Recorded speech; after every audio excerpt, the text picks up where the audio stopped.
Hello friends, எல்லாருக்கும் வணக்கம். இன்றைக்கி வந்து நாங்கள் டைனோசர் எக்ஸிபிஷன் போனோம். அந்த வீடியோ தான் நீங்கள் பார்க்க போகிறீங்க. நல்ல ஒரு டீ குடிச்சிட்டு சூடாக வந்து நெய் பணியாரம் வந்து மீனாட்சி பவனில் வாங்கிட்டோம். வாங்கி சாப்பிட்டுட்டே அப்படியே போயிட்டுருந்தோம். ரொம்ப டிராஃபிக்காக இருந்தது. போகிற வழியில் பாப்பாவுக்கு வந்து ஸ்லிப்பர்ஸ் வந்து பர்ச்சேஸ் பண்ணியிருந்தோம். அவளுக்கு மோஸ்ட்லி பார்த்திங்கன்னா ஷூஸ் தான் வந்து வாங்கியிருக்கோம். இதான் ஃபஸ்ட் டைம் வந்து ஸ்லிப்பர் வாங்குறது. ஸோ அதனால் வாங்கிட்டு அவளே நிறையா செலக்ட் பண்ணால். அப்புறம் இந்த விகேசி பிரைட்லேருந்து இந்த ஸ்லிப்பர் வந்து ரொம்ப நல்லா இருந்தது. ஸோ இதை வாங்கியாச்சு. ஸ்லிப்பர்ஸ் வாங்கிட்டு நெக்ஸ்ட் வந்து நம்ம டைனோ எக்ஸிபிஷன் தான் போகிறோம்.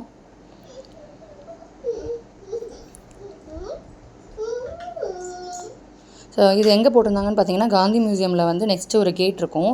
ஸோ அங்கே தான் வந்து ஒரு 4 டேஸ்க்கு வந்து எக்ஸிபிஷன் போட்டிருந்தாங்க. நான் நேற்று தான் பார்த்தேன். ஸோ லாஸ்ட் டேவாக இருக்குங்கிறதுனால சரி பாப்பா கூப்பிட்டு போகலான்னு சொல்லி கூப்பிட்டு போனேன். இதுக்கு வந்து டிக்கெட் வந்து பார்த்திங்கன்னா 50 ருபீஸ் வந்தது. 3 வயசுக்கு மேலே இருக்க குழந்தைங்களுக்கு வந்து 50 ருபீஸ் வந்து டிக்கெட் வரும். ஸோ அடல்ட்ஸ்க்கும் வந்து சேம் ப்ரைஸ் தான். அதுக்கப்புறம் டிக்கெட் கொடுக்குறதுக்கு ஒரு 15 மினிட்ஸ் ஆச்சு. 5:30லேருந்து 9:30 தான் வந்து ஷோ சொல்லியிருந்தாங்க. ஸோ அதனால் 5:30 கரெக்டாக போயிட்டோம். 2 டிக்கெட் வாங்கிட்டு உள்ளே போயாச்சு. ஸோ உள்ளே போனோடனே பார்த்திங்க அப்படின்னா வந்து நிறைய டைனோசர்ஸ் வந்து வச்சுருந்தாங்க. பட் இதில் நம்ம பார்க்கணுன்னா ஒரு லைன் மட்டும்தான் அந்த டைனோசர் இருந்தது. கொஞ்சம் சவுண்ட் எஃபெக்ட்ஸ்லாம் கொடுத்துருந்தாங்க. அங்கங்கே வந்து ஒரு சில டைனோசர்ஸ்லாம் வந்து தலையாட்டிகிட்டு இருக்க மாதிரி இருந்தது. அந்த ஒரு லைன் மட்டும்தான் இருந்துச்சு. அதுக்கப்புறம் ஃபுல்லாகவே வந்து பார்த்திங்கன்னா நார்மலாக நம்ம வந்து பொருட்காட்சியிலலாம் வந்து அந்த கடை போட்டிருப்பாங்க இல்லையா, அந்த மாதிரி தான் இருந்துச்சு. இது மட்டும்தான் இப்போ நான் வீடியோவில் காமிக்கிறது மட்டும்தான் டைனோசர் இருந்தது. ஸோ அதை பார்த்துட்டு பாப்பா நல்லா என்ஜாய் பண்ணிட்டாங்க. அதுக்கப்புறம் பார்த்திங்கன்னா உள்ளே போனோன்னா நிறைய வந்து ஸ்டால்ஸ் இருந்தது. அதில் வந்து நிறையா சேல்ஸ் பண்ணிகிட்டு இருந்தாங்க. ஸோ பாப்பாவுக்கு வந்து கொஞ்சம் பொம்மை கடையில் நிப்பாட்டி நிறையா வாங்கினோம். ஸோ அவளுக்கு பிடிச்சது எல்லாமே வாங்கிட்டு அப்படியே வந்து நம்ம உள்ளே போனோம் அப்படின்னா அங்கே வந்து கொஞ்சம் அந்த ப்ளே ஏரியா மாதிரி வச்சுருந்தாங்க.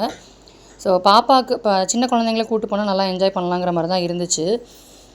ஸோ அடுத்து பார்த்திங்கன்னா நல்லா என்ஜாய் பண்ணிவிட்டு போயிட்டுருந்தா. அப்புறம் நிறைய ஸ்டால்ஸ் எல்லாம் பார்த்துட்டு போனோம். நெக்ஸ்ட்டு வந்து ஒரு மீன் கடை இருந்தது. அங்கே வந்து நிறைய மீன் வந்து விற்றுட்ருந்தாங்க. 10 ருபீஸ் 20 ருபீஸ்னு சொல்லிட்டு. பட் இது எந்தளவுக்கு சர்வைவ் ஆகும்னு தெரியாதனால நாங்கள் வாங்கலை. ஜஸ்ட் பார்த்துட்டு வந்தாச்சு. இந்த மாதிரி குட்டி குட்டி பவுல்ஸ்லேயும் வந்து மீன் போட்டு வச்சுருந்தாங்க. அதுக்கப்புறம் இது எல்லாத்தையும் பார்த்துட்டு நீட்டாக வந்து ப்ளே ஏரியாவுக்கு வந்து போயிட்டோம். ப்ளே ஏரியாவில் பார்த்திங்கன்னா அந்த ஜம்ப் பண்ணுறது இருக்கும் இல்லையா, அதில் வந்து போகிறேன் அப்படின்னு சொல்லி ரொம்ப அடம் பிடிச்சா. ஆக்சுவலாக இதுதான் ஃபஸ்ட் டைம் வந்து ஏறுறது. பட் பரவாயில்ல, ஏறட்டும், எக்ஸ்பீரியன்ஸ் பண்ணிட்டோன்னு சொல்லி உள்ளே விட்டோம். ஒரு 5 மினிட்ஸ் தான் உள்ளே இருந்திருப்பான். இதுக்கு வந்து 50 ருபீஸ் டிக்கெட் வாங்கியிருந்தோம். ஒரு 5 மினிட்ஸ் உள்ளே இருந்துட்டு என்ஜாய் பண்ணிட்டு அப்படியே வெளில வந்துட்டாங்க. அவளாவே வந்துட்டா கொஞ்சம் பயந்துட்டு.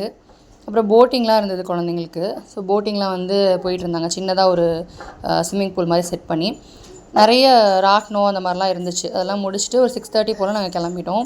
அப்புறம் பாப்பாவுக்கு ஸ்டிக்கர்ஸ்னால் ரொம்ப பிடிக்கும் அப்படிங்கிறனால அந்த ஸ்டிக்கர்ஸ் வாங்கியிருந்தோம். கார் ஃபுல்லாக வச்சு ஓட்டி விளையாடிட்டு இருந்தாங்க. ஸோ இந்த டே நல்லா போச்சு. இன்னொரு